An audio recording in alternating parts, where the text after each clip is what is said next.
Well, I just got to take note of that stuff, and I'm going to pull this down just a freckle, get us in here a little bit. A little bit better. That way they can see. I don't know if they want to see us or not. We've got this camera zoomed in here. Perfect. Hey, what's going on, guys? We're back here at the National Farm Machinery Show. Mike Idle coming to you again. This time I'm sitting here with another legendary puller. We're hanging out with Mark Gettinger in front of the beautifully unveiled new Superstock Diesel Remedy. Hey, Mark, what do you think of the Louisville experience so far today? Pretty good. Yep. Good crowd already on a Wednesday. That's what everyone's been saying. A lot of people out here. The crowds are coming back. One of the big things we've been talking to a lot of people about back in 2020, pulling really came to a standstill, and the whole world came to a standstill. And it feels like this season and moving into this year, everybody's back on their feet again. The crowds are back. The vehicles are back. The parts are back. What does Louisville mean to you, and just how excited are you to be here, both as a former driver, a current driver, and a fan? All the above. That's a great answer. I went to school down here in Louisville, and they started Louisville back when I was in, I have to tell them my age now. This was in the 60s, and they started Louisville then, and I got to go to the first one, and that was a smoke eater event, I think the year, if I'm right, and you can correct me, I want to say 1969. And there was no smoke tube, right? Right. No smoke tube. So. And I had the nosebleed bleachers, and barely made it through the night. That's one of those where you have to really rely on good announcers, because you have to say, well, who's up, who's pulling, and how far did they go? Because up here, all we're seeing is that black smoke. Very true. So speaking of black smoke, tell everyone out there watching, you're a veteran, well-established puller. Tell them the name of your vehicle, the class you pulled in, and any big success stories you've had over the years. Yep. Equalizer, and big success was getting in Louisville, third place position. That was the best that I got down here. Ever since I got my Equalizer tractor on the track, I was basically invited down here and stuff, and did, respectable. Won the TNT points champ. Did pretty good with the NTPA circuit. I pulled both circuits, and along with Eston Lane and such, and we was pretty good events. We had a lot of super stocks back then. It was interesting. It's pretty sad that we're getting down to limited. It's just getting real expensive, and we're getting limited on the number of tractors that are in the class. I was talking to a young man earlier, just getting his foot in the door pulling. He's pulling a hot farm, and he says, what I've really noticed is, he goes, you're always chasing the next big part, or the next big improvement, the next big thing. That's a part of the sport. We as fans, we want to see that horsepower push to the absolute limits. That's, no pun intended, but that's the price of pulling. You said you won a TNT points championship. Right. What year was that? 87, right before the year I blew up, which was at Memphis, Tennessee. And Rob Russell blew up the night before, and they didn't have cameras on him, so they made sure the next day they had cameras on everybody. And they caught me in full action, full explosion. So if we were talking to Rob Russell, he would say, hey, there's no video, no proof, that never happened. Exactly. So the Equalizer was a D21, right? Diesel. Exactly. Pulling at 7,500 or 9,500 pounds? I pulled all three classes with it. I threw weights in at 75, 95, 11.5, and I also pulled in the 11 open, which was with the mods and stuff. There wasn't that many mods back then, and I could almost place every time in that class even. Where was the tractor happiest? Did it like the 75, the 95, or did it like to get up over that 10,000 pound threshold? It didn't seem to matter much. It was pretty good at doing everything it did. In fact, my brother Neil was pulling me up and at him at the time, and he never tried to get into 7,500. And finally, a couple of years we were into it. He got into it, and he said, "Man, I wish I'd gotten into that class a long time ago. It's a light, fun class, But there's a different driving skill for each one." In the 7,500 pound class, especially a lot of you guys watching out there, in the early 90s into the mid 90s, that really went from a catch-all class to a purpose-built class. You would see a lot of 5,500s weight up, and you'd see a lot of 9,500s, shed weight, and everyone would kind of meet in the middle. Exactly. And then you started seeing purpose-built 7,500-pound super stocks, which really kind of led and opened the door to where we're at today and the duel of the fuels that we're going to be watching here in Louisville with both the alcohol and the super stock diesel tractors. Exactly. So how much did you compete in that era when you were going up against some of those built-for-purpose 7,500-pound guys? Pretty good. Lyle Hall was one of the for sure alcohols in that class. Dave Stangl was another one that was pretty hot. I don't remember if he was in the 7,500 or not. I don't think he was, but we was, I remember one event we was out east, and me and Lyle Hall got in a pull off, and that's the closest I ever come to, winning a first time out pull and everything. Well, in the pull off, I smoked it. It didn't like it, But, and, that'll happen. We've had some great conversations today. I talked to Hans Boxler Jr. earlier today, and we really speak a lot about some of those, the alcohol versus the diesel guys. And that's something that's really making a comeback. We're at one of the few pulls who does that. Of course, in the late 90s, we saw a lot of these tractors moving in different directions competitively. And then we split the classes. Do you like it now that they're mixed and the diesel guys are competing against the alcohol guys again? It's up in the air. I'm still not made up my mind on that. I think because the numbers are going down in each and the class is getting so expensive, I think it's coming to that, and we have no choice to be that way to keep the super stock diesels alive. Sure. But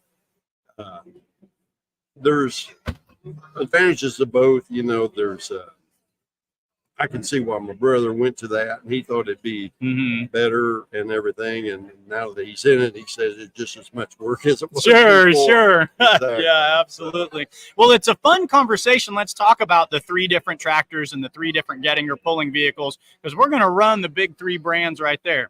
You had the Equalizer, the D21. Yes. Your brother, which was a diesel burner, your brother had the John Deere 4010. 4010. He called up and Adam, which was also a diesel burner. Right.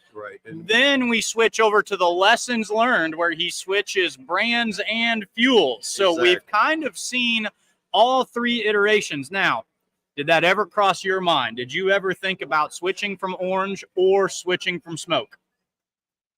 Switching from smoke. Never leave orange. Never would have left orange.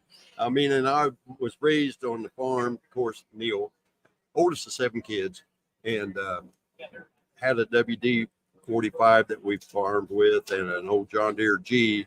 And, it's a toss up which one we got to ride. The old WD would just, pull that 3-bottom plow like the G would and everything, but the front end was up in the air more than I think that's where I learned my abilities to drive with the front end up in the air. You could pedal the brakes better than anyone before you built a pulling tractor by the sound of it. Right, and Dad would always take the G, and so I had to be on the WD. Sure. Well, my dad's a big tractor pulling fan, and we had about 6 hours worth of driving to get here. And we spoke about, the TNT days and NTPA in the 1980s. And we grew up farming orange on our farm. And to hear him tell it, the 5,500 super stock class, if you had a 180, an Alice Chalmers 180, and you were pulling light supers, you were going to win. That was almost a foregone conclusion. Exactly. And Braybrax was really tough with theirs. I mean, Dean Stanky was also tough with his, and the years that they pulled them 180s was in that pretty popular tractor. That 301 was a good motor for that class. Yes, it was. Now the D21 would have put you at a little bit of a smaller motor, maybe compared to some of the guys in your class. But what did you like about it? What gave you that advantage that you really liked about pulling that big orange tractor? It was just a good motor. I mean, back for the day and everything and stuff. But I don't know. It's a light block, and that's why we was blowing them up. Max Simpson blew up 3 of them before I blew up mine, and I didn't think you'd ever have to tie them together and stuff. And I couldn't believe back then, the horsepower we was getting at them to make them do that and such, that it would come to what it is today. I mean, probably, I'm guessing we only had about, I'd say we're lucky if we had 2,000 horse back then with right. I was getting 200 pounds boost plus with 3 chargers, and once the AC block started cracking around the front right corner, Mhm. you better park it, but Right. outside of that, the block was good and stuff, and the Neil going up and at him on the he went to hockey because he really was having trouble with the John Deere block and wanted to go to that, and he was lifting off the top of the block on them too. So it was getting hard. He was running like 4 chargers, and I forget how much pounds boost he got when he won the championship in 2005 with the component chassis. That's another thing too. I kind of dropped out of the super stock class because they went to the component, and I just felt like I wanted to stay with the ag chassis. Yes, absolutely. So absolutely. I went to the super farm class for a little bit with the equalizer, and then I went took it from the super farm class to the light pro class, which is after getting a new paint job and everything. I've been 4 years trying to work on it to make it run as good as it looks. The light pro stock class is a great place for kind of vintage 7,500 and 9,500 super stock tractors to go with the 540 cubic inch limit. And of course, they originally started off with the component rear end. Was that a smooth transition into that class for you? Yes, not bad at all. And that's what I think, we're getting as much horsepower of that single charger in the light pro class that I was getting with my 3 chargers back in the day. Definitely. So is that where, let's talk about 2024 and moving forward. Will we see you with the equalizer pulling in that light pro stock class this season, or what are we looking to do as we move forward this year? Hoping to make it to Benson, and we got the motor in it now.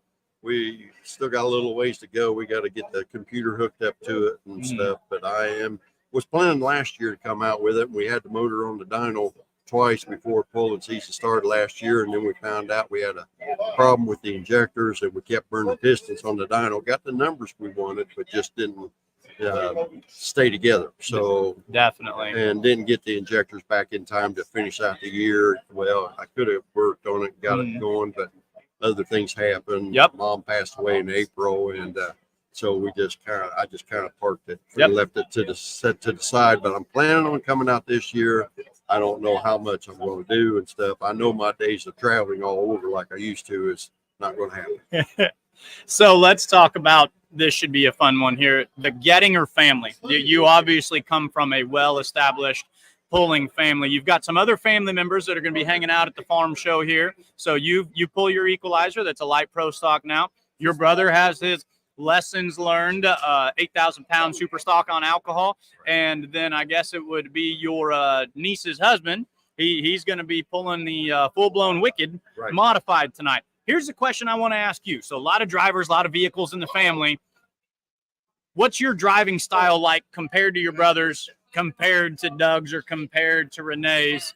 How do you guys all drive these vehicles? Does one of you drive it aggressively and one of you wait for the boost properly? How do each of you guys handle all this horsepower? Exactly. There's a difference in each of us, and the different classes takes a different type of driving and such. For sure. If you could give, so Doug's going to be pulling this weekend and Neil's going to be pulling this weekend. If you could give them some of your personal advice from your personal driving style, what would you tell each of them? Oh, well, on their vehicles, I wouldn't want to even think about telling them how to drive it. Sure. I know. Push the throttle forward and hold on. Exactly. Yes, Exactly. Yep. No doubt about it. So, has pulling just always been a part of your family? Is this something that just runs through everything that you guys do? When I was a baby, Dad was pulling the G that I was talking about that we farmed with and stuff, and dead weight pulls. And Mom said that she'd have me in her arms and closing her eyes, screaming because he's out there rearing up the front end, on the G, and he had that thing bored. He didn't have a stroke, but he had it bored, and he was beating the international M's and such at the dead weight pulls, and he got into the 40-20s, made the first 40-20. The up and atom that Neil started with was built by Dad.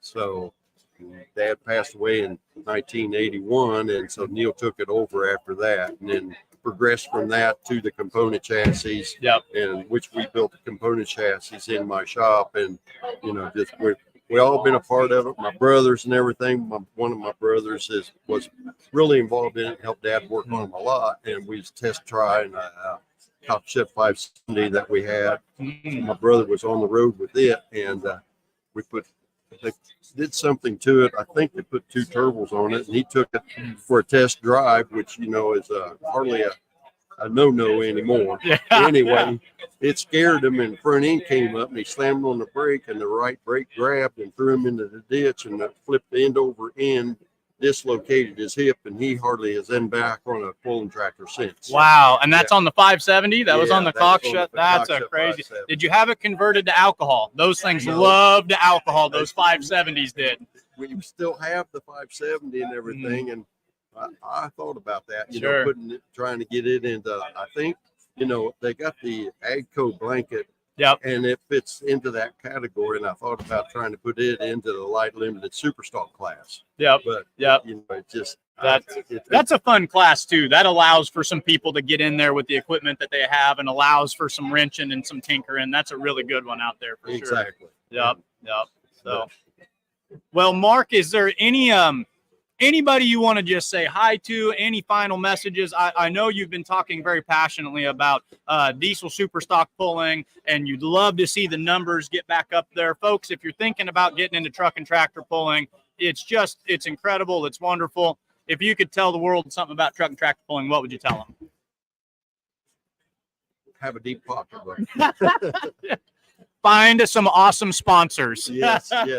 And I got a couple when I was working and everything, and it worked out good stuff. But it's just hard to do. And yes. Yeah. One thing I do want to say about truck and tractor pulling, and fans always keep this in mind.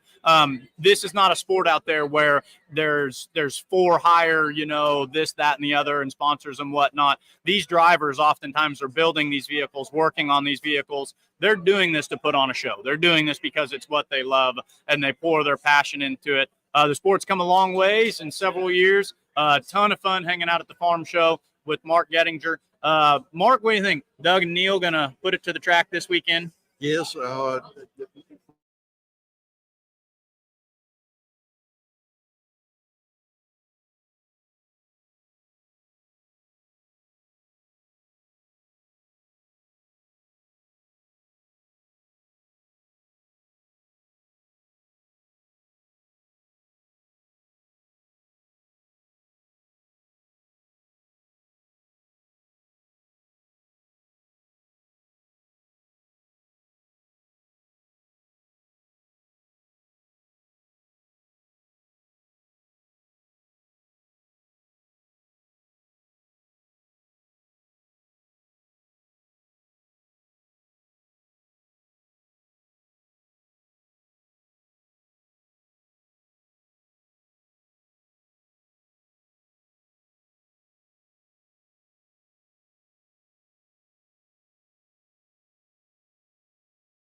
Just Of course, can't be tethered. they burn diesel fuel. Yeah, when they yeah, do yeah, it. yeah, yeah.